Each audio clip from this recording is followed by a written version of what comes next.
as you know, when we're working in Fusion, we can create our solids, and we always have the option of a body or a component. So today we're going to kind of dig deeper into the differences between those. So the bodies are the actual solid model that we create, and components are kind of containers for those solid bodies. So if we look at the top right now, we already have a component up here, and there's nothing else there. So this design file is basically a single component. But when I extrude this, if I extrude it as a body, I say OK, you can see it creates a folder called bodies there. And that body is this actual thing, or our 3D model there. If I extrude it and I tell it to be a new component, OK, now it creates a new component here. And this top level component here becomes an assembly because now it contains components within it. And then within this component is, again, that same body. That's the actual solid model that we have. And so a body is a single piece of geometry. Components can have bodies within them or other components within them. So if I click on the little plus sign here, I can activate this component. Now, instead of working here, I'm working here. Let's say I create a new sketch over here. And I extrude this up. I tell this to be a new body. It adds another body under the same component. But if I tell it to be a new component, it nests this new component underneath this one. And again, the symbol changes from a component into an assembly.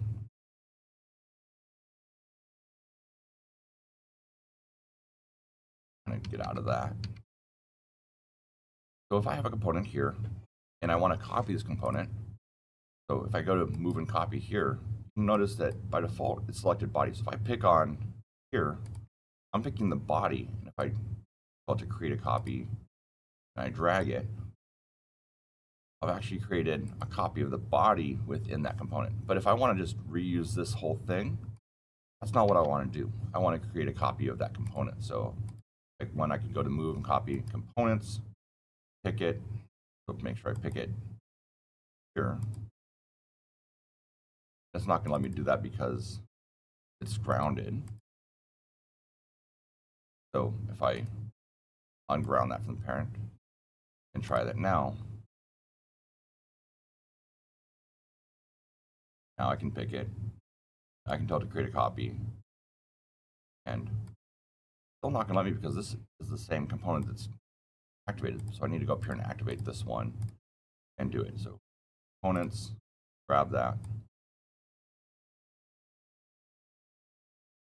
You have to be at the 0 before you can click create a copy, copy over. And now you can see I have 2 different components. And that's probably the way I'd like to do it the least. But you can see I have component 1, component 1, 2. If I change the name of this component to box, both of them change the box. Now I have box 1 and box 2.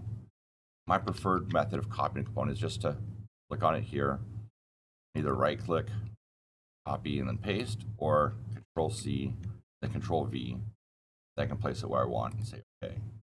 You can see again, component 1-1, 1-2. So rename it, so you can see that. And if I make a change to this component, it's going to change both of them. Any change to any of the components will change all instances. That's what these are.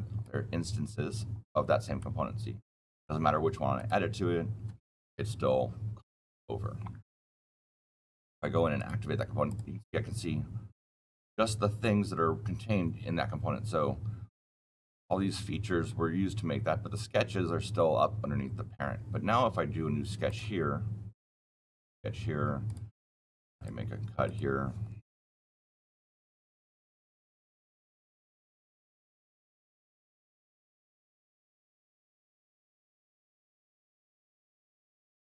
It did the cut on both, but now that sketch goes up here because now the sketch is within that component.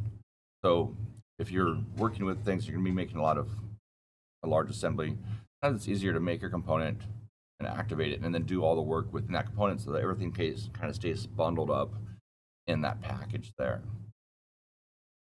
Let me go up and activate this one. Another way I can do is I can create the component ahead of time. So right now, sketch isn't part of that component. It's still part of the main component because it was created before I had made that. But I can make a new component, tell it that I want this to be the parent there. I can give it a name and call it cylinder. And I can tell it to activate it. That way when I make the new one, it activates it. And I have kind of a fresh timeline for this component. I can go ahead and create my sketch. And I can extrude it. But now I can just extrude it as a body because it's already going to stick it in this component here. But now that sketch and the feature are both contained within this component. If I go back and activate this one, I can see that on the main timeline, both that sketch and the feature. But if I want to see just that one cylinder component, I can go in. Now I have everything that's related to that within the same file. Let's say here, I want to do some stuff to it. So I want to add, maybe I want to add a little piece sticking up on the end here.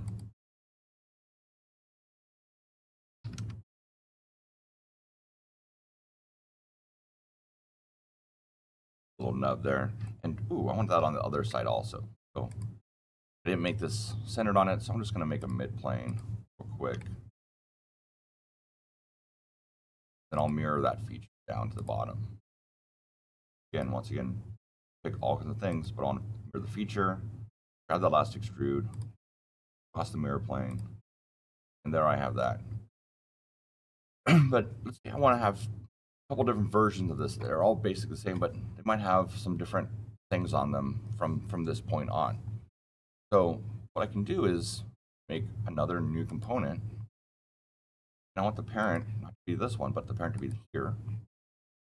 I'm going to call this cylinder 2. I'm just going to take this body, copy it, back to this component, my new one, and paste it. Just say OK. Now I have the same copy of that component there. So if I turn off cylinder 2, I kind of go back up to my main one, or I just activate cylinder 1, maybe I can do a cut here.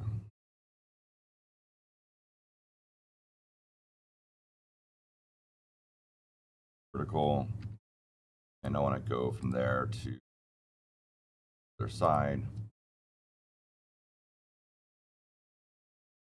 I want to notch that out. And if I have that component activated, it's only going to pick in that component, especially since this other one shut off. If that was on, I could cut from both, but I don't want that, so I'm going to turn that off. Say OK. So now cylinder 1 has this notch in it. Cylinder 2, though, is stayed the way it is. Maybe cylinder 2, create it. So I can work on kind of one thing at a time. I want to add a hole going all the way through. So pick there, the side, go through. OK. Now cylinder 2 has that hole. Cylinder 1 does not. And so if I want to look at these things, I can just turn them all back on. Then they're stacked on top of each other, so I can move that around if I want to. If I just drag it, it's going to ask me, do I want to capture its position or revert it?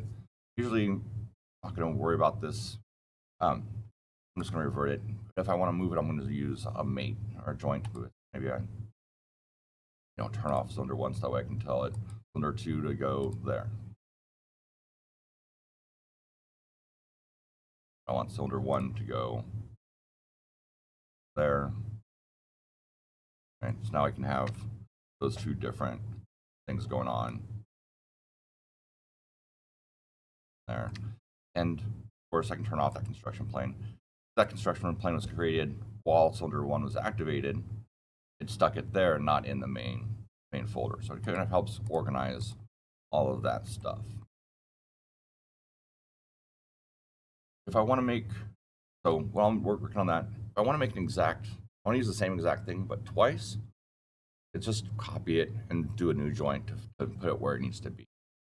If I want to make an opposite version of it, so if I turn these cylinders off, these squares here, there's definitely, I can't just, if I wanted to have one with now this notch on the right side and the hole on the right side, I can't just copy it. So in that case, I'm going to have to use the mirror command. And in this case, I'll mirror that whole component.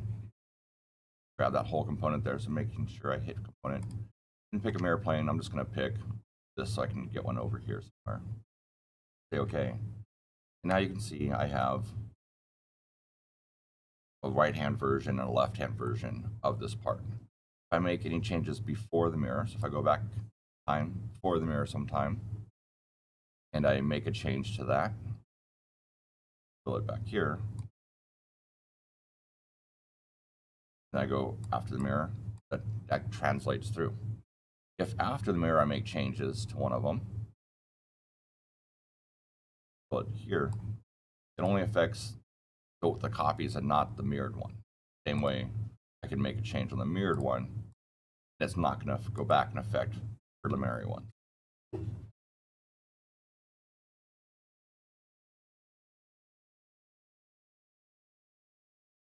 And if I use a pattern on a component, it's going to do the same thing. It's going to be tied down because now it's going to just reuse that same one. Pattern of these. There, just made multiple of that. And so now I can move them around or mate them to different things. But if I change any of them, it's changing all the ones that happened there because it's happening after the mirror. If I move the mirror for that, because I can't go too far, it's not letting me drag it all the way down, then I can't do that. If I drag pattern or that hole before the mirror, there we go. So I can move things in the timeline to have it affect my different things.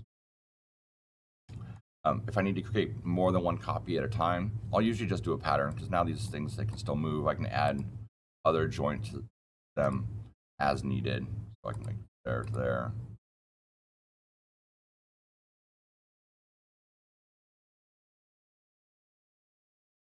Going to do whatever I want, move it around, and then it's going to be where it needs to be.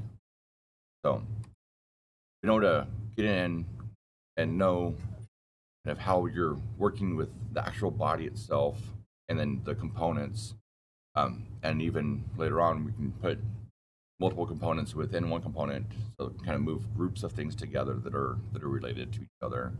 Those all help to organize how our file works. So let me know if you have any questions.